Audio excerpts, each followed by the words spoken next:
अगर आपकी श्रद्धा और भक्ति ज्यादा है तो आप नाम के जप को ही महत्व देंगे।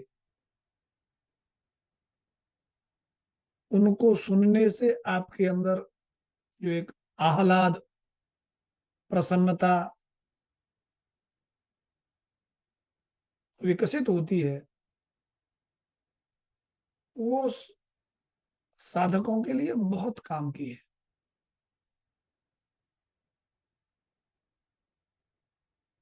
लेकिन उससे भी ज्यादा जो महत्वपूर्ण है वह है प्रत्येक नाम का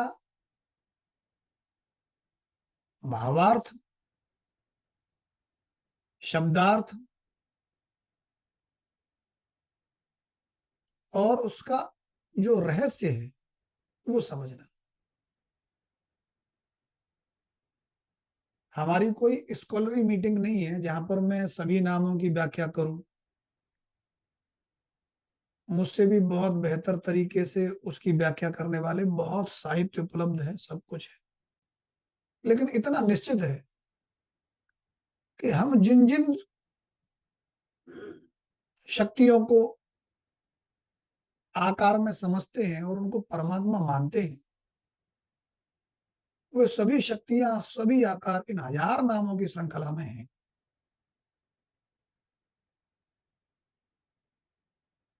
और इस सहस्त्र नामावली का सबसे बड़ा सौंदर्य यह है कि हम जिन्हें सामान्य तौर पर एक दूसरे से बिल्कुल विपरीत मानते हैं, दूर मानते हैं, अलग अलग मानते हैं, सबका इसमें समन्वय है।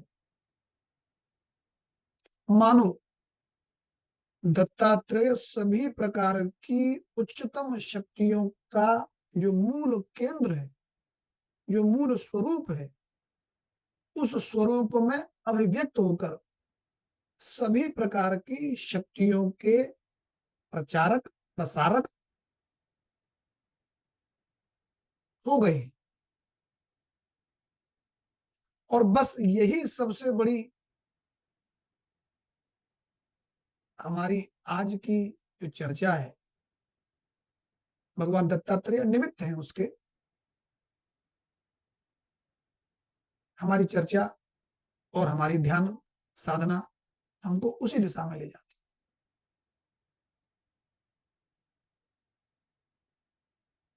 मूल रूप से महाराष्ट्र से लेकर के पूरे दक्षिण भारत तक भगवान दत्तात्रेय के प्रेम को, आशीर्वाद को, उनकी कृपा को, उनकी भगवत्ता को प्राप्त करने के लिए अनेक प्रकार के कल्ट, संप्रदाय, संगठन है। और वैश्विक स्तर पर वो भगवान के नाम का आश्रय लेकर के अपनी आध्यात्मिक चेतना का विकास करते हैं। नो डाउट उसमें उनको बहुत सारी सफलता भी मिलती है। लेकिन हमारा लक्ष्य थोड़ा सा गहरा है। और वो गहरा इसलिए है कि हम किसी भी आकार को अपना अंतिम लक्ष्य नहीं मानते। भगवान के किसी भी नाम को, किसी भी रूप को, उनकी किसी भी ऊंची से ऊंची लीला को या शक्ति को या सामर्थ्य को हम अंतिम नहीं मानते। हम ये मानते हैं कि उनके अंदर यह शक्ति है और उनकी कृपा से इस प्रकार की शक्ति का जो बीज हमारे अंदर भी पड़ा हुआ है वह प्रकट हो सकता है। हम सभी महापुरुषों का, सभी भगवानों का, सभी शक्तियों का सिर्फ इसीलिए आदर करते हैं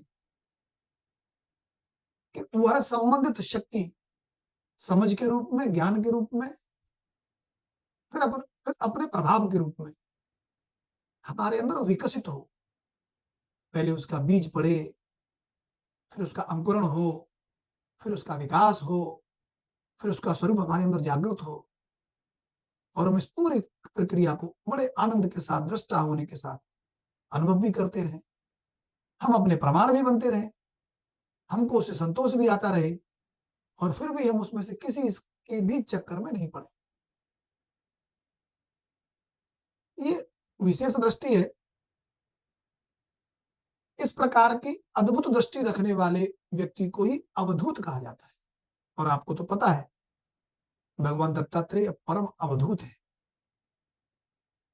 हम लोग भगवान नित्यानंद को भी अवधूत ही मानते हैं। है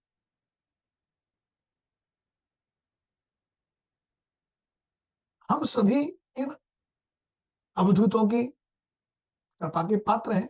संयोग से हमारी साधना पद्धति इनकी इस अवधूत चेतना को प्राप्त करने की दिशा में हमारा मार्ग खोलती है, अनेक दरवाजे खोलती है। और धीमे धीमे धीमे अगर हम उस अनुशासन को समझते हैं, उसका पालन करते हैं, तो इसी अवधूत चेतना को प्राप्त करने का हम अपने जीवन में लक्ष्य भी बना लेते हैं। और जब ये हमारा अंतिम लक्ष्य बन जाता है, तब फिर इस चेतना में हमारी स्थिरता आना शुरू हो जाती है।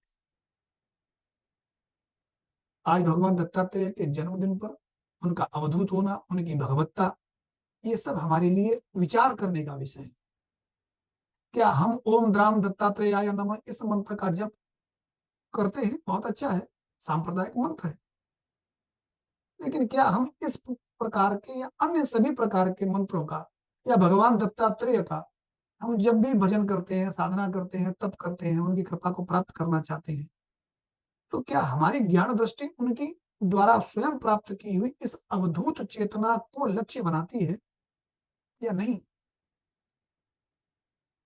इसीलिए मैंने शुरू में ही आप सबसे ये कहा था कि हमने इस सहस्त्र नामावली के जितने भी नाम सुने हैं, अगर हम भक्ति भाव वाले, श्रद्धा भाव वाले हैं, तो हमको एक प्रकार का आनंद प्राप्त होगा, एक प्रकार का संतोष प्राप्त होगा कि हम इस समय अपने प्रियतम इष्ट का, भगवान का, गुरुओं के गुरु का नाम स्मरण सुन रहे हैं और वह हमारे चित्त को एक प्रकार का श्रद्धा और संतोष प्रदान।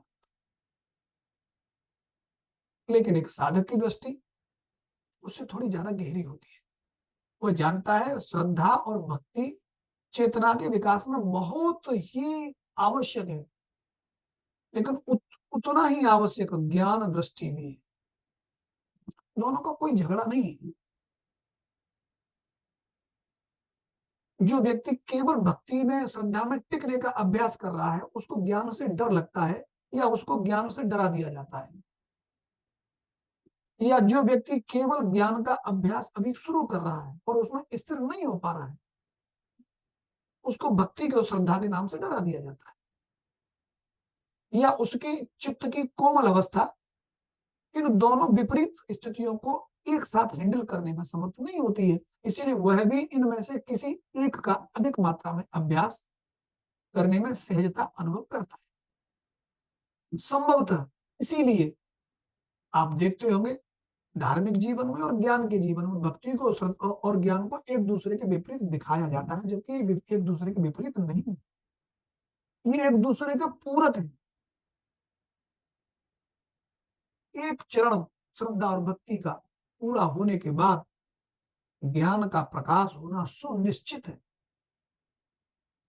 उसी प्रकार से एक चरण ज्ञान का पूरा होने के बाद श्रद्धा और भक्ति का उदय होना सुनिश्चित है।